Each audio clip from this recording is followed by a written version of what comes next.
The views and opinions expressed on any program are those of the producers and/or the persons appearing on the program, and do not necessarily reflect the views and opinions of FRC Media, Bristol Community College, or the City of Fall River.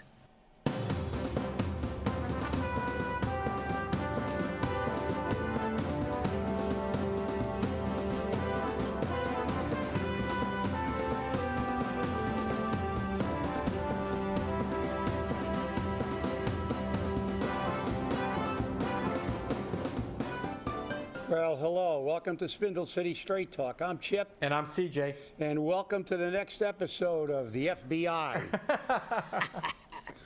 Oh, God. You know, as crazy as this keeps getting, I mean, this is just getting nuttier and nuttier by the day. Yeah. And when I posted the second superseding indictments this morning, which came out yesterday or this morning, people are already saying, isn't the feds taking this a little too far? Why do they got to keep taking it further and further? Because Jasiel was a jerk, and Jasiel kept saying, I'm innocent. The U.S. attorney is plotting against me. He's conspiring against me. He's conspiring with my enemies. That's why they're going this crazy. and listen, anybody who says that doesn't know how the feds work. That's right. You know, the feds keep looking for more and more charges, so they make sure they get you on something. And secondly, every time they go into an investigation, they do such deep dives that other things come up, and they begin investigations on those issues. Right. And it just goes on and on and on and on again. That's why you've seen some mafia figures with hundreds of indictments. Well, interestingly enough, this time they released the grand jury indictments. They broke it down line by line. They wanted evidence, it's broken down line by line. So if they want to read it, it's posted on Spindle City Straight Talk and on South Coast Media.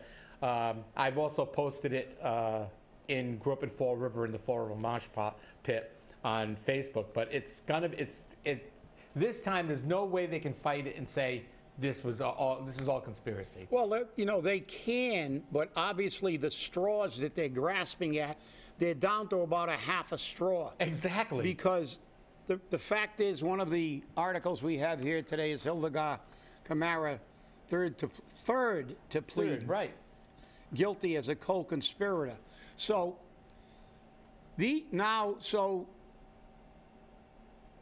Hildegard and those other two co-conspirators are no longer alleged guilty. That's right. They've pled guilty. They've pled guilty.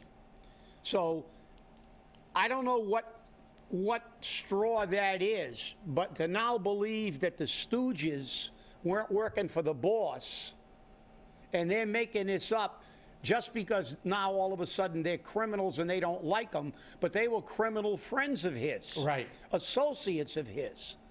So that the straw is going to be that Jasiel says he's innocent, so he's got to be innocent. But the reality is that 3 other people are now no longer alleged to be guilty. They are guilty. They have pled guilty. They have accepted it. Hildegard Camara has accepted he's doing 71 months. And that's a lot of time. So that's 6 years. Yep, basically, yeah. And you know, and when you consider that everyone's getting either 3 or 6 years so far out of these 3 clowns. With a plea. With a plea agreement. Because they're waiving a lot. We had a Fall River individual that was indicted by the FBI quite a few years ago, and he was facing life. Right. Then after he pleaded, he got 12 years. So that's one of the reasons with the plea, they have a very wide latitude in sentencing with these crimes. Because what was it? One of them had up to 40 years? Yep, some have 40 years. Some 40 years, up to 40 years. Some have up to 120 years. Yeah, Not like they're going to get 120 years, but... No, but believe me, the feds will say, we're going to give you the 120 if we can, if you don't cooperate. Right. And this is one of the reasons that the feds are so effective. Their investigations take so long, and that they have a virtually 98%, 99% conviction rate.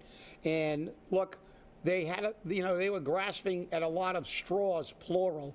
Now they've got a half a straw left. Exactly. Because I don't know what kind of logical argument they can get to conclude that this guy has done nothing, because the indictments are up to, what, 30 now? Something 24 like that. and 6? Yeah, something like that. Yeah, they're up in the 30s now. So you're going to tell me that he did absolutely nothing? He is blameless. Well, and one of the indictments said that Jasiel, so this is where he was allegedly stealing money from the city.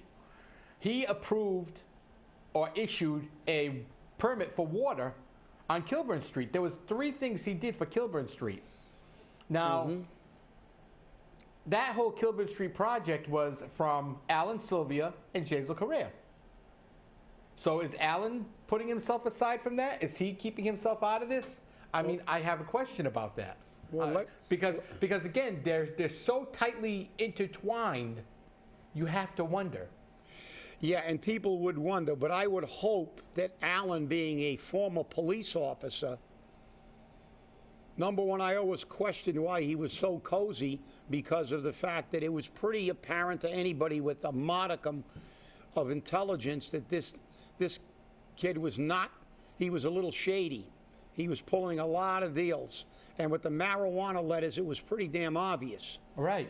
Anybody who gave him money over the table and under the table was getting the letters of non-opposition.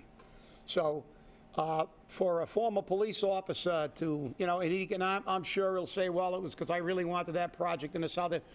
You know, I am hoping that Alan had enough experience and enough presence of forethought to not be involved at all. But as you said, the problem is guilt by association. There's an old Castilian proverb, tell me who you walk with, and I'll tell you who you are. Yes, that's exactly. right. So the thing is, when you know, I mean, there's a whole bunch of them, you know, when you lie with dogs, you get fleas. Yep. And, but that's the problem. And people go, well, it's unfair. It is unfair to a degree, but in reality, it's common sense, because connect the dots. Right. You know, if you're there, you know, if you spend every day in the mafia clubhouse,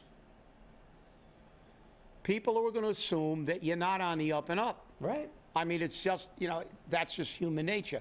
And 99% of the time, they're right. So I don't know what you know, we're talking about clubhouses and Fall River again. We have to segue a little bit just to say our image, our wonderful image. Top two stories on the news. Jasiel, top story again, and second story, the SWAT team. Or I don't know if they call it a SWAT team in this city, but fully geared up in military. It looked like a military. It looked like a platoon assault and doing. House-to-house cleanouts yesterday. They raided the Outlaws Clubhouse on Pleasant Street. So, yeah, well, come on, economic development person. Come on, bring everybody. They're going to come running to Fall River. Every time you're on the news, you got a mayor whose indictments keep growing like weeds. And every time you turn around, somebody's getting shot on Bedford Street. They're raiding motorcycle gang. And they made it a point to say it was two motorcycle gangs, both of which have clubs in Fall River. So this is the kind of environment everybody with a lot of money wants to move to. So that's another thing that we have to always keep in perspective, because we tie that in, or as they used to use the old buzzword from years ago, dovetails in to why Jasiel Correira should have stepped down. With all the other things we've got going that drag this city's image down, we didn't need him to be the whipped cream and the cherry on top of the crap sundae. Yeah, and I mean, think about it. You know, like I said, we've got him now. His one of his newest indictments is political corruption. I was wondering how long it was going to take for that to come out, but you stop putting these, start adding them one on top of the other, because this is going to dovetail. I'm going to use the dovetail. This is going to dovetail into it now. You start adding more and more on top of it, and now we've got STAR got Weaver Street permits. Which, that's right, exactly, So dovetail. let's- Now we have to question, how did they finally get that permit? How'd they get the permit? And that question's being asked all over social media. But the problem is, we're going to become the drug rehab capital of Massachusetts. And here's the problem. Everyone's saying, oh, well, I had a woman turn around and say, oh, well, you have a background in nursing, and why don't you talk to a supervisor about your professionalism with your opinion on this? My opinion is my opinion. It has nothing to do with my professionalism. If a drug addict comes in for treatment and I'm the nurse taking care of him, guess what? I'm going to take care of him. That's my job. But I may not agree with their choices, but hey, that's the way it is.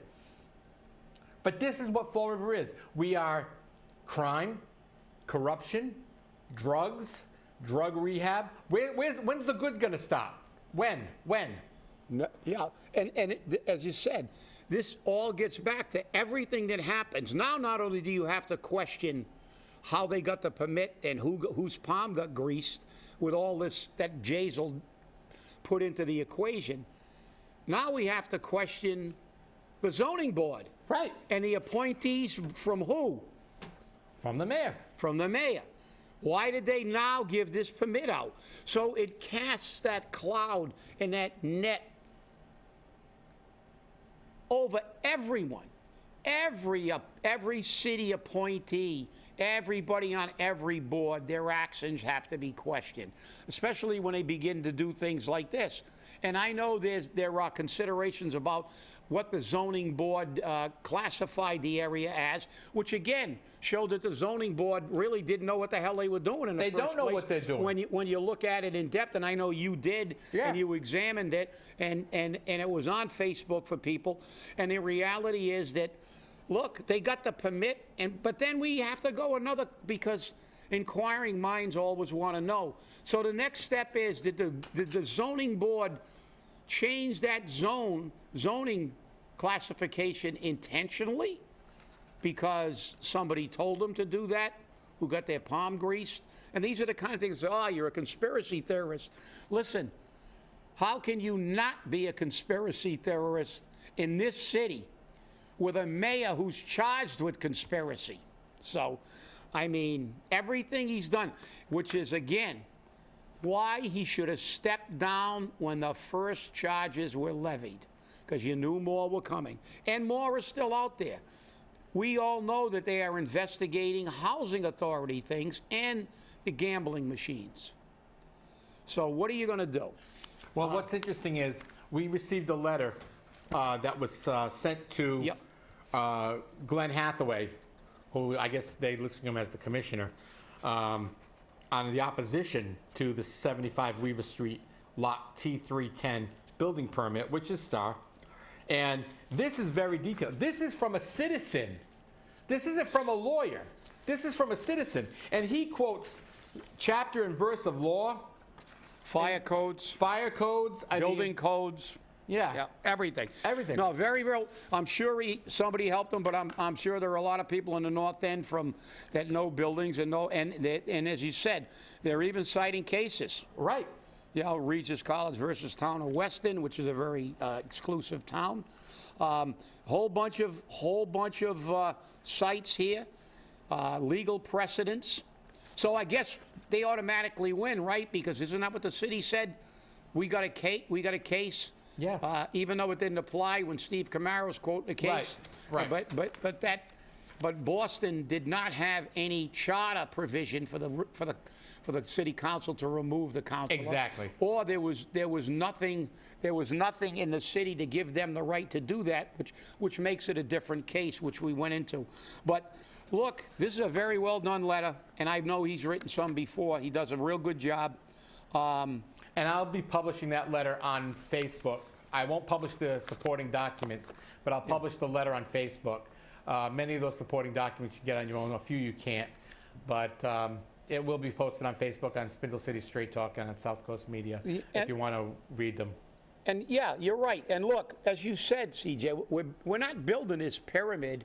We're building an inverted pyramid. Right. Because it started, we had very little things wrong, and now we keep going up the opposite way. We're going from the top to the base, and it keeps getting wider because now we're going to be First, they moved in everybody from anywhere that wanted to go into our housing authority. Right. And look what that did to the city. I remember the billboards in New Jersey. Yeah, billboards in New Jersey, billboards in Connecticut.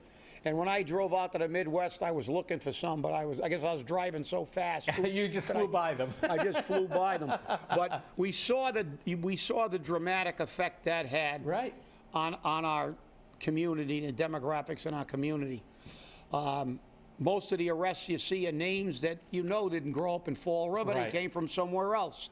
And Well, because everybody knows everybody in Fall River, either you know them or somebody you know knows that person. You can't not do that. And you did that, now we're doing it with the drug addicts. Right, and you know, remember the movie Field of Dreams? Yep. If you build it, they will come? Yep. That's what's going to happen. And the worst part is, and they're saying that the train is going to be Fall River's salvation, the train is going to contribute to Fall River's demise. That's right. I mean, if you speak with homelessness advocates, they turn around and they say that they come down for treatment and then they get turned out onto the street and they stay here because their treatment is here. Because Stanley Street says if you want your methadone, you've got to come here. Well, they can't come here from Westboro. They can't come here from Springfield. They may come here for treatment because the state says that's where they got to go, but it's kind of impossible. So what does STAR do? They keep drawing more people to keep them here, so that these people who are addicted, some who have huge criminal backgrounds, are coming here to, again, make Fall River a wonderful place to live. And you know, I'm so glad that you brought that point up, because obviously, you testified in front of the Canada, and you know this problem, and a lot of people are not aware, even though we've covered it a lot, and I think it's worth, again, revisiting, and you began, that the fact is that this is why there's a dynamic here that is set up by having a facility like this. We are now going to be the dumping ground. We are going to be the toxic waste dump, the New Jersey of Massachusetts. Yes. Because when they come here, as you said, and they're not going to come on a train, because the train won't let a bunch of junkies on a train. There'll be some problematic. They'll still send them down by cab, and that we have to pay for. We're going to pay for. And we have to pay for. But when they get here, and as you said, they get here because there'll be more beds available. That means they're going to be more coming here, because it's not restricted to Fall River area residents, and these people continue. They sell that con.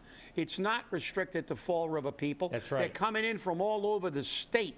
And when they come here, as you said, if you build it, they will come.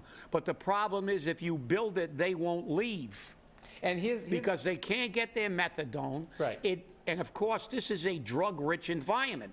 It's easier for them to score here, probably, in the town they came from. Exactly. And they're going to get their methadone, and then when they get really bad, they're going to stick them right back in that facility. Right. And here's the other thing which you touched upon briefly.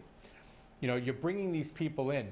The mayor has created a dynamic now that can't support bringing these people in and having them stay here, because we don't have affordable housing. We don't have more low-income housing to put these people in. So they stay homeless. Yeah. Because the mayor has been pushing his market rate housing to bring people in who have disposable income. Well, if you have disposable income, do you want to come to Fall River where the junkies are actually outside the elevator of your building? Because believe it or not, that's actually happening down at Commonwealth Landing, because they have a counseling center there, and the people who suffer mental illness, and I'm not saying that that's a bad thing, but the people who suffer mental illness, the people who are suffering drug addiction, they're hanging out using drugs in the hallways of people's apartment building. Is that what you want to come home to? I don't. And you're right, CJ. It's going to get worse, and I can testify that. Well, we've all seen the videos of San Francisco. That's right. But I personally experienced that when I went to Austin this year. Now, I was staying in the middle of the capital of the state of Texas. And I walked out, I got to the hotel, and I took a cab in, and the guy said, "Oh yeah, this is downtown, this is one of the good hotels," and there was a seminar there. And Of course, I researched on my phone the local restaurants, and of course, downtown area, a lot of restaurants. I was only about 2 blocks away from the street that had supposedly great music and a lot of places to eat within a 2 or 3 block radius. So I walked out the side door of the hotel. I had my GPS on the walking and the mileage, and I walked out. And I went around the corner from the hotel to take the street. It told me to go up a little side street up to the 6th Avenue, actually. I think it was a 6th Street. There was a junkie laying right across the sidewalk. I literally had a choice of stepping over him or walking into the street and going around them. I went another 20 feet, there was another one. I went another 15 or 20 feet, there was another one. I saw at least 15 people passed out in the middle of the street in the capital of Texas. Then that evening, I took a different route to go to a different restaurant, and they were actually laying out on the sidewalk in front of the restaurant. And then they were picking the barrels when people came out and threw away like a takeaway container or something that they decided they didn't want. It was horrific. I took pictures, actually. I think I sent you a couple. You sent me a few. Yes, you did. I sent you a few. Yes, you did. And you know, the irony of that, I had a conversation with a very good friend of mine, and you know who he is, a lawyer from Boston. Yep. And because when I went down there, he said, oh, you're going down to Austin, make sure when on your free time, go down to San Antonio to see the Alamo and the Riverwalk, and go up to this Fredericksburg. They have a museum, Civil War museum, and a museum up there, a military museum, which obviously I'm interested in. Mm-hmm. So I took a ride up to Fredericksburg. It wasn't bad. But I went down to San Antonio. It wasn't quite as bad as Austin. But it was incredible. I told him about Austin, and he said, really? He said, I stayed in that hotel about 8 or 9 years ago. He said, we didn't have that. And I didn't see, in the 5 days I was in Austin, Texas, I did not see one police officer in the downtown area. They just left them there. And when I went into the suburbs, I saw police. And then I asked somebody at the hotel, I mean, this is the capital of Texas. How can you condone this? And he said, you know something? He said, they're all around here because the treatment center's a couple of blocks away. There you go. The biggest treatment center in the city is a couple of blocks away. And they, and they say, at least if they're here, they're not in the suburbs. And the only thing I saw there was ambulances to come and pick up the ODs. Yep. And it's a travesty, that this is allowed to happen in the United States. But in the capital of Texas, I experienced it firsthand. Do not think this isn't going to affect Fall River. You're going to find them in your yard, on your front porch. You won't know where they are. And it's not only the North End that should be fighting this. I am not saying don't. Just like we're back to the school again. When we fought against the debt override, and we said we were anti-education when we're both pro-education. You got a damn PhD. Mm-hmm. Obviously, you're pro-education. And no, that just means piled high and deep. That's right. but the reality is, we are not opposed to treating people who have a substance abuse problem. I am opposed to Fall River being one of the only places they can come. Why? Let us have. We share the lottery proceeds, and disproportionately we don't get a lot with of it. the richer communities. Why doesn't everybody have a treatment facility within a reasonable travel time? And every let us do what we did to casinos. Let's cordon off the state and have a rehab facility that is earmarked for the people in that region to go to. Fall River should not get them all because we're going to keep them all. And one of the things that I've been thinking about, and I've got to do some research on it, but I'm wondering if maybe we can put places like STAR out of business because their incentive is not to get people off the drugs. Their incentive is to keep bringing them back. They can say that they're all for recovery and whatnot, but their incentive is to bring people back. And you talk to some of these people who have been treated at STAR, they say the same thing. They don't care. They have people who are not qualified, And the state has not required people to be, licensed, certified, or anything for rehab counseling or rehab services or whatever the case may be. But what if the state took over drug rehab like they did for mental health for a long time? They've privatized everything, which isn't working, it seems. It really seems it's not working. I mean... that's almost the formula for government. Just do things. They should definitely begin to bring it back into the fold, because they do everything that doesn't work. Right. That's their forte. And the thing is, you spoke a couple of minutes ago about it, methadone. How long has methadone been around? A long time. I can't even remember when it started, but it's been a hell of a long time, as you said. And how much good has it done? It hasn't done any good. And the worst part about it is when methadone was first introduced, methadone was introduced to be a short-term treatment to get people off of opiates. But they found that it was a moneymaker. So what happened is, and it's the same at every methadone clinic, they put them on for life, and they just keep expanding the dose so they can't get off of it. All methadone is a heroin replacement. Yeah. That's all it is. And many of them shoot up with methadone, they then go shoot up with heroin later on in the day. So it's like, how effective is it? But we're still using it, we're still paying for it, we're still doing it, and we ultimately pay, private or public partnership, we ultimately pay, because we're going to pay in crime, in this city not being able to attract people who are going to contribute to the community. And, the damage is just incredible. Now you add the whipped cream and the cherry, with more to come, because that investigation is still ongoing. And we know that, just when you thought you were safe, here comes a few more indictments. I would not be surprised to see indictments come down from the Housing Authority and about those gaming. Yeah, from HEB. Because you know something? Once you start strong-arming people and extorting money, you get a taste for it. Yeah, it really does. You get a taste for it. You're not going to tell me that all those machines cropped up in Fall River.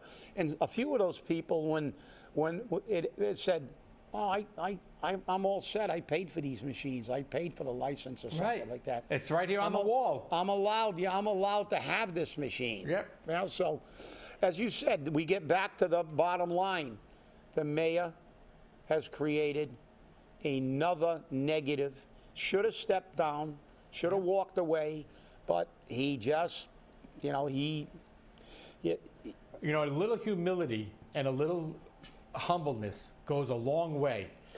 And it goes a long way with the U.S. Attorney, by the way. It really does. And every lawyer I've spoken to, every lawyer I've listened to about this case across the state has said the same thing. The way he's antagonizing the U.S. Attorney is just going to make this worse and worse and worse. And because he's a public official, it just makes the sentencing guidelines wider and wider. And that's just something he's going to have to live with.